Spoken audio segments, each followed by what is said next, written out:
میرے متعلق عام لوگوں کو یہ شکایت ہے کہ میں عشقیہ کہانیاں نہیں لکھتا۔ میرے افسانوں میں چونکہ عشق و محبت کی چاشنی نہیں ہوتی، اس لیے وہ بالکل سپاٹ ہوتے ہیں۔ میں اب یہ عشقیہ کہانی لکھ رہا ہوں تاکہ لوگوں کی یہ شکایت کسی حد تک دور ہو جائے۔ جمیل کا نام اگر آپ نے پہلے نہیں سنا تو اب سن لیجئے۔ اس کا تعارف مختصر طور پر کرائے دیتا ہوں۔ وہ میرا لنگوٹیا تھا۔ ہم اکٹھے اسکول میں پڑھے، پھر کالج میں ایک ساتھ داخل ہوئے۔ میں ایف اے میں فیل ہو گیا اور وہ پاس۔ میں نے پڑھائی چھوڑ دی مگر اس نے جاری رکھی، ڈبل ایم اے کیا اور معلوم نہیں کہاں غائب ہو گیا۔ صرف اتنا سننے میں آیا تھا کہ اس نے ایک 5 بچوں والی ماں سے شادی کر لی تھی اور ابادان چلا گیا تھا۔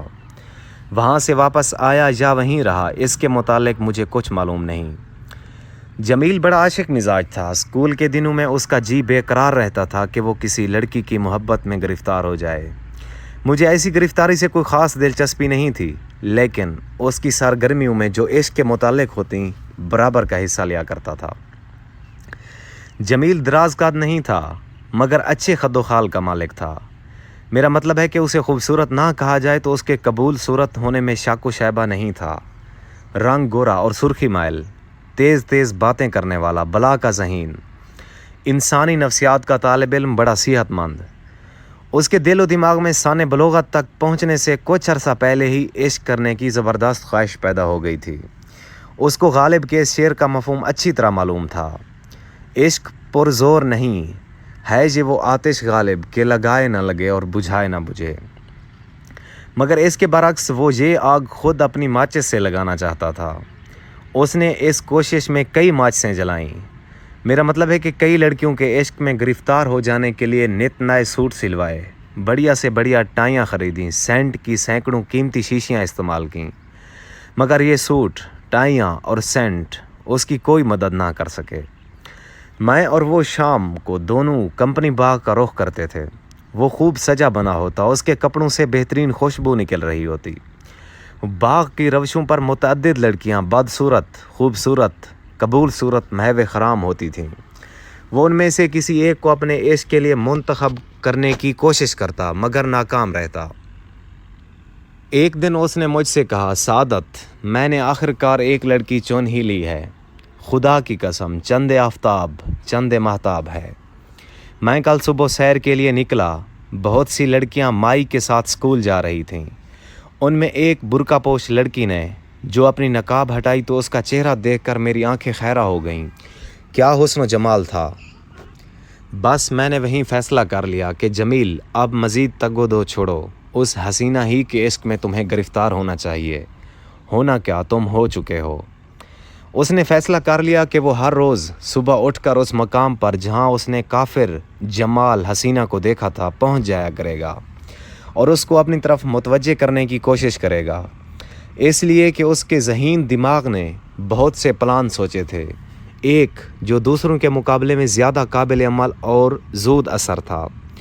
اس نے مجھے بتا دیا تھا، اس نے حساب لگا کر سوچا تھا کہ 10 دن متواتر اس لڑکی کو ایک ہی مقام پر کھڑے رہ کر دیکھنے اور گھورنے سے اتنا معلوم ہو جائے گا کہ اس کا مطلب کیا ہے، یعنی وہ کیا چاہتا ہے۔ اس مدت کے بعد وہ اس کا رد عمل ملاحظہ کرے گا اور اس تجزیے کے بعد کوئی فیصلہ مرتب کرے گا۔ یہ اغلب تھا کہ وہ لڑکی اس کا دیکھنا گھورنا پسند نہ کرے، مائی سے یا اپنے والدین سے اس کے غیر اخلاقی رویے کی شکایت کر دے۔ یہ بھی ممکن تھا کہ وہ راضی ہو جاتی۔ اس کی ثابت قدمی اس پر اتنا اثر کرتی کہ اس کے ساتھ بھاگ جانے کو تیار ہو جاتی۔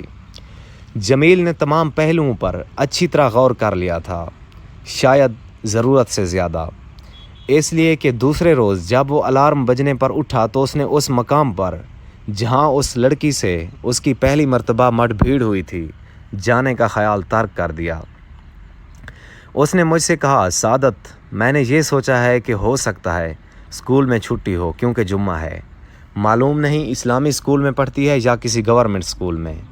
پھر یہ بھی ممکن تھا کہ اگر میں اسے زیادہ شدت سے گھورتا تو وہ بھنا جاتی۔